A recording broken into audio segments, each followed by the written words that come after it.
Media sosial adalah media baru yang tak terdefinisikan menurut etika dan regulasi media komunikasi.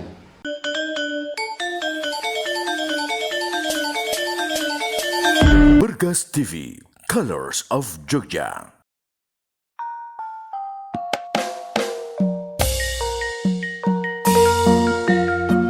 Salam Bergas.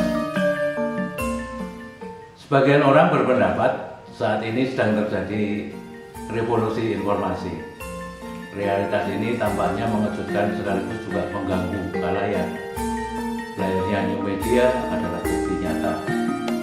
Kini orang bisa mendapatkan informasi dimanapun, apapun dalam waktu serentak, tanpa batas ruang dan waktu.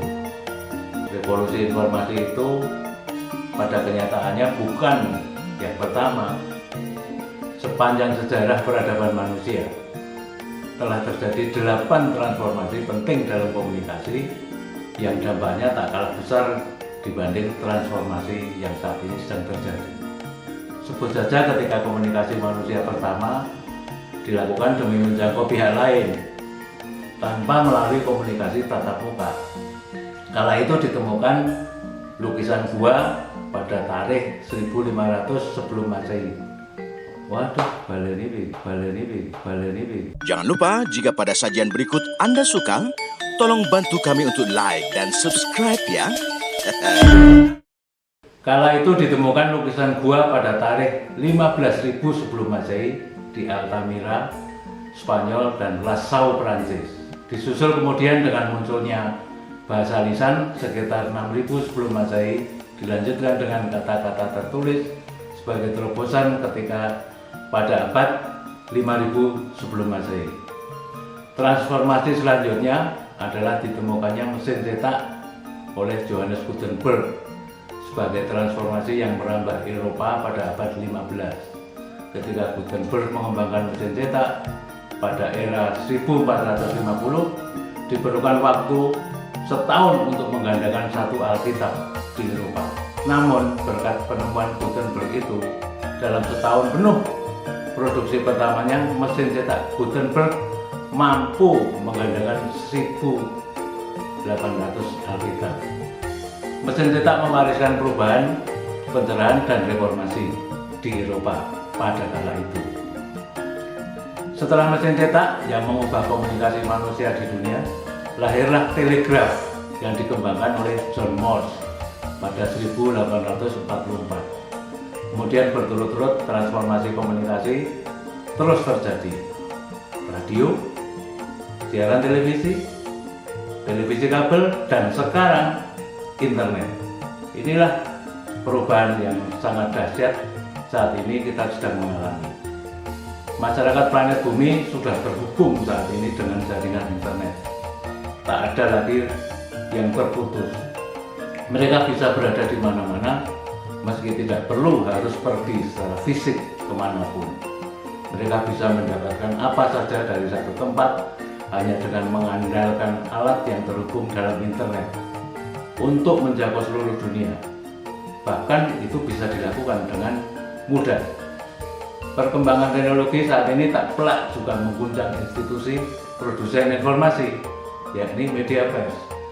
Tiras surat kabar dan majalah cetak di seluruh dunia anjlok secara drastis. Kita sudah dengar kabar di mana-mana, bahkan di seluruh dunia. Penerbitan besar sekarang bangkrut. Di Indonesia hampir setiap hari kita mendengar perusahaan-perusahaan pers yang tutup karena tidak bisa mendapatkan iklan yang terus menipis.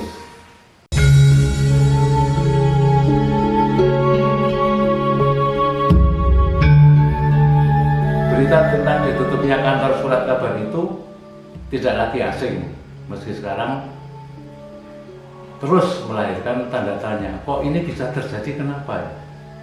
Untuk soal informasi, perkembangan aneka cara dan model sarana juga terus mewarnai. Lahirnya blog dan jejaring media sosial digital adalah perubahan yang dahsyat, bisa dirasakan khalayak dimanapun di seluruh dunia.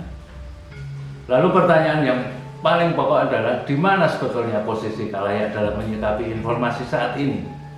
Bagaimana mereka bisa mendapatkan informasi yang akurat, seimbang, memenuhi unsur objektivitas dan kebenaran? Apakah mereka harus merelakan diri sekadar sebagai binatang pemamah biak informasi? Mengapa pula khalayak kini bisa menjadi bulan-bulanan berita bohong atau hoax yang tak pernah berhenti mengisi ruang kehidupan kita? Bagaimana khalayak meski bersikap dan menyaring informasi itu agar tidak terjerembab dalam pusaran berita tanpa asal-usul? Terlebih saat ini ketika pandemi COVID-19 mengguncang dunia, produk media seperti apa yang kiranya layak disampaikan dan juga dibutuhkan masyarakat, telah untuk hal tersebut akannya tak pernah usai dan akan terus dilakukan. Kerja jurnalisme pada dasarnya adalah mengolah fakta menjadi informasi. Di dalam proses itu mencakup bagaimana fakta dicari, digali, ditemukan, kemudian dikumpulkan. Proses selanjutnya adalah bagaimana fakta itu kemudian dituliskan, disampaikan kepada khalayak sesuai dengan format dan struktur berita yang diinginkan. Apapun yang dihasilkan dalam praktek jurnalisme tentu melalui proses kerja yang sangat ketat. Proses meliputi perencanaan, peliputan, penulisan, penataan, dan terakhir adalah menyebarkan pada sidang pembaca. Bukanlah pekerjaan yang bisa dikerjakan oleh sembarang orang. Untuk bisa menghasilkan karya seperti itu dibutuhkan kemampuan dan dibutuhkan pembelajaran dan latihan yang bertahun-tahun. Juga dibutuhkan pemahaman tentang bagaimana etika yang harus dipenuhi dalam mempraktekkan kerja jurnalisme itu. Tentu sudah banyak dipahami bahwa informasi yang didapat melalui media sosial hanya menciptakan dua hal ekstrim, yakni setuju atau tidak setuju, suka atau benci. Kalaupun toh ada satu dua masih bisa ditemukan unsur perenungan dan kemanfaatannya, itu pun sulit diverifikasi karena tak ada pihak atau media yang bertanggung jawab. Dalam hal ini adalah media sosial. Munculnya hoax adalah bukti tentang hal itu. Media sosial adalah ruang bermedia yang sangat minim menjunjung etika dan moralitas di tengah ruang publik. Media sosial adalah media baru yang tak terdefinisikan menurut etika dan regulasi media komunikasi.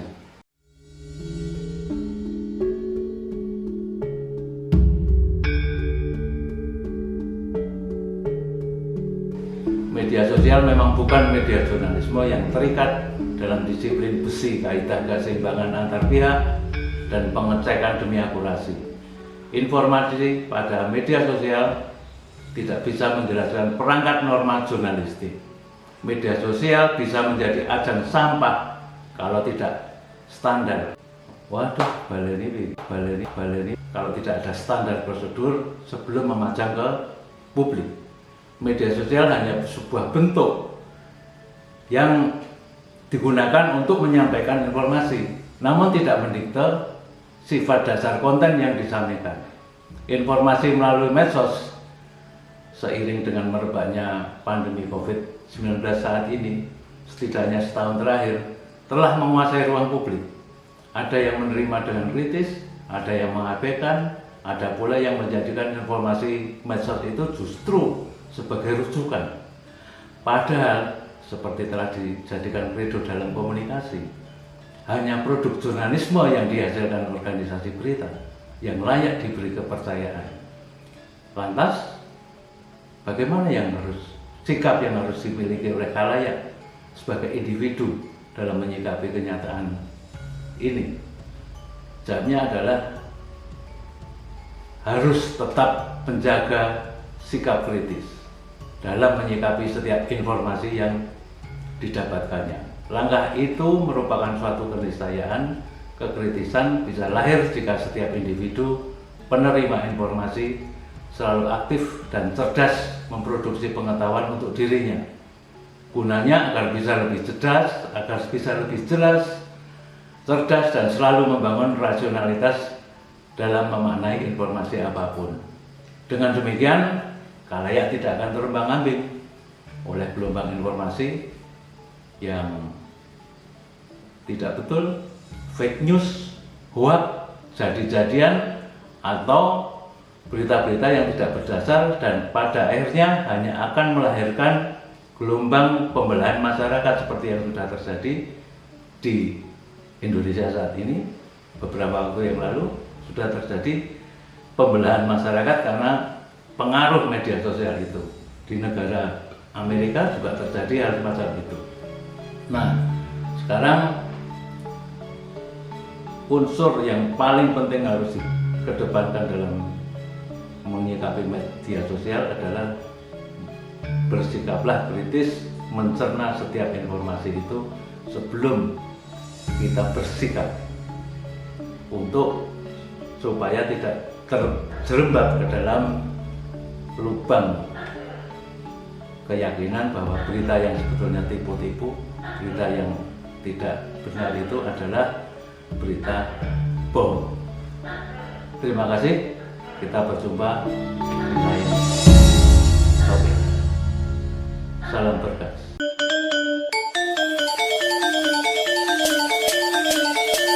Bergas TV, Colors of Jogja.